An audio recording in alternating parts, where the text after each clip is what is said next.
మానవతా స్వచ్ఛంద సేవా సంస్థ 2025-26 జిల్లా కార్యవర్గ ప్రమాణ స్వీకారోత్సవం నల్లజర్ల గ్రాండ్ ఫంక్షన్ హాల్లో ఆదివారం నిర్వహించారు. మానవతా వ్యవస్థాపక అధ్యక్షులు రామచంద్రారెడ్డి కార్యవర్గంతో ప్రమాణ స్వీకారం చేయించారు.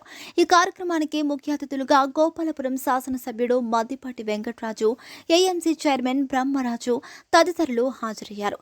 ఎమ్మెల్యే మద్దిపాటి మాట్లాడుతూ, ఈ దేశంలో వివిధ కులాలు, వివిధ మతాలు, ఆచారాలు, సంస్కృతి, సాంప్రదాయాలు ఎన్నో కలిగి ఉన్నాయి. అయినప్పటికీ భారతదేశంలో భిన్నత్వంలో ఏకత్వంలాగా కలిసిమెలిసి ఉంటారని, సంస్కృతి సాంప్రదాయాలు గౌరవిస్తూ మానవ ధర్మాన్ని నిర్వర్తించాలని అన్నారు. అదేవిధంగా మానవతా సంస్థ ఒక మంచి లక్ష్యంతో స్థాపించిన వ్యవస్థాపకులు రామచంద్రారెడ్డికి కృతజ్ఞతలు తెలిపారు. అదేవిధంగా నూతనంగా ఎన్నికైన జిల్లా కార్యవర్గానికి ప్రత్యేక అభినందనలు తెలుపుతున్నారని అన్నారు. జిల్లా కార్యవర్గం నూతన అధ్యక్షుడుగా కండెపు వెంకట సూర్యనారాయణ, ఉపాధ్యక్షులుగా వాసబోయిన చంద్రయ్య, కార్యదర్శిగా భోగవల్లి వెంకట సుబ్బారావు, సహాయ కార్యదర్శిగా కాకర్ల వినాయకం, కోశాధికారిగా పుప్పాల గోపి, దుర్గాప్రసాద్, ఈసీ ఎడ్యుకేషన్ గా ఆకుల ఆదినారాయణ, ఈసీ హెల్త్ గా ఉన్న మట్ల లీలాలక్ష్మి, ఈసీ ఎమర్జెన్సీగా నక్కలపూడి సురేష్, బొమ్మ మోహన్ రాఘవ, రాజారావు తదితరులు ఎన్నికయ్యారు. ఈ కార్యక్రమంలో కేశరాజు, వెంకటరాజ్ కుమార్, బల్లా సూర్యచక్రం, బండి సూర్యప్రకాష్ రావు, ఆచంట సుభాష్ చంద్రబోస్, కేశరాజు, సీతారామయ్య తదితర మానవతా సభ్యులు భారీ స్థాయిలో హాజరయ్యారు. ఆదినారాయణ గారికి, ఈసీ హెల్త్ లీలాలక్ష్మి గారికి, అలాగే ఈసీ ఎమర్జెన్సీ నక్కలపూడి సురేష్ గారికి, అలాగే ఈసీ అవేర్నెస్ వీరరాఘవ రాజారావు గారికి, అందరికీ కూడా కార్యవర్గ సభ్యులకి శుభాకాంక్షలు తెలియజేసుకుంటూ ఒక మంచి కార్యక్రమానికి హాజరయ్యాము. మానవత ఏం చేస్తుందంటే, ఇప్పుడే కొటేషన్ జరిగితే మానవ ధర్మాన్ని గుర్తు చేస్తుంది. మన ధర్మం ఏంటి, అదేవిధంగా మన జీవన విధానం ఏంటి. ఈ యొక్క విశ్వంలో భారతదేశానికి ఒక ప్రత్యేకత ఉంటుంది. ఎందుకంటే ఈ నేల మీద లక్షలాది కులాలు, లక్షలాది వర్గాలు, లక్షలాది సమూహాలుగా ఉన్న ఈ భూమి, ఈ భారత భూమి నేల మీద ఇన్ని అనేక వర్గాలు, కులాలు, మతాలు ఇన్ని ఉన్నప్పటికీ అందరూ కూడా భిన్నత్వంలో ఏకత్వం. అంటే చాలా అరుదండి. ఒక ఇంట్లో ఒకే ఫ్యామిలీకి సంబంధించిన కుటుంబ సభ్యులు ఉండగలుగుతారు. అదే ఇంట్లో పక్కింటోళ్ళు, ఎదురింటోళ్ళు, పక్క వీధిలో ఉంటే చాలా బిజినెస్ ఉంటుంది. మా కుటుంబాన్ని ఉంచుకోండి. మరి అలాంటిది ఒక ఇంటిలో ఒక సారూప్యం ఉన్నవాళ్ళు మాత్రం ఉండగలుగుతాం.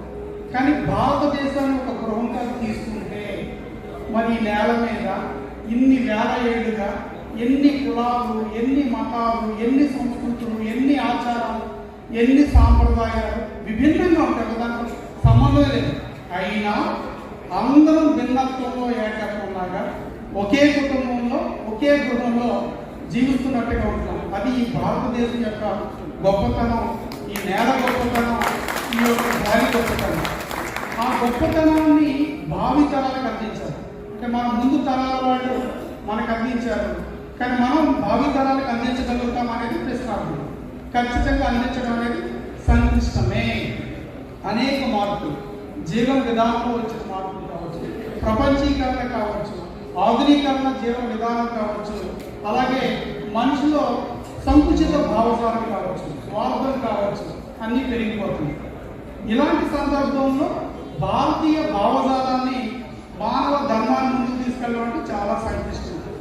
కానీ ఇలాంటి సందర్భంలో మానవత లాంటి ఒక సంస్థ ఒక ఏర్పాటు చేస్తుంది. రామచంద్రారెడ్డి గారు ఆ రోజున దాన్ని వ్యవస్థాపన చేసి, అలాంటి ఆలోచనకు ఒక రూపకల్పన చేసి, ఈ రోజు వరకు కూడా ఇంత దిగ్విజయంగా సేవా కార్యక్రమం అంటే ఇది ఒక రకంగా మాట్లాడి అక్కడ మళ్ళీ కూర్చోలేదేమో ఇబ్బంది పడతారని మళ్ళా కళ్యాణ మండపం మాట్లాడి ఇక్కడ ఏర్పాటు చేశారు. సూర్యనారాయణ గారు కొంత సంఖ్య వచ్చారు. ఆయనకు రెండు ఉన్నాయి. నవ్వుతూ మాట్లాడతాడు, అందరినీ కలుపుకుంటాడు. అవసరమైతే కఠినంగా కూడా వాళ్ళని అడ్జస్ట్ చేసుకుంటాడు. రెండు ఉన్నాయి. నారాయణ గారి మీద ఉన్న గౌరవం, భయం రెండు కూడా చాలా నిండుగా నిండా జనం వచ్చేటట్లు చేశారు. దీనికి మొట్టమొదట సూర్యనారాయణ గారికి వెన్నంటి ఉండి ప్రతి విషయంలో కూడా ముందుండి చేయించిన గంగాధర్, ఇంకా అనేక మంది ఉంటారు పనిచేసే వాళ్ళు. బయట నుంచి వచ్చిన వాళ్ళలో నేను చెప్తున్నా, గంగాధర్ ఒకడు ఆయనకు చాలా సపోర్టివ్గా వర్క్ చేశాడు. ఈ సూర్యనారాయణ గారు ఇంత నిండుగా ఈ కార్యక్రమం ఇంతమందిని రప్పించడం, వెస్ట్ గోదావరిలో ఉండే వివిధ ప్రాంతాలన్నీ కూడా చిరునవ్వుతో సంతోషంగా వచ్చి ఇక్కడ కూర్చునే పరిస్థితి వచ్చినందుకు ఈ ఏర్పాట్లకు వాళ్ళకి ప్రత్యేకంగా ధన్యవాదాలు. చాలండి బాబు. ఇక్కడ 2 కార్యక్రమాలు